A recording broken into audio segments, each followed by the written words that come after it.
Hello, I'm in a 2014 Hyundai Sonata Hybrid, and I'm going to show you to open the hood.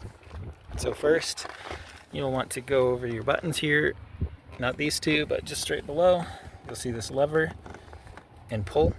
Should be a little resistance, and you heard that pop sound. It's the first step. So next, then we'll go up to your hood, and then most cars are kind of right around the middle here. You have to feel around, but you feel like a lever. I'll show you once it's open, but right here there's one I'm pushing down. It's popping it open.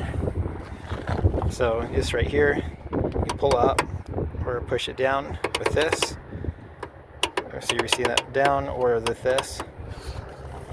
And then that unhooks that latch there. And then it should auto stay open for you. These ones look like they need replaced. But otherwise, hope that was helpful, and hope you have a good day.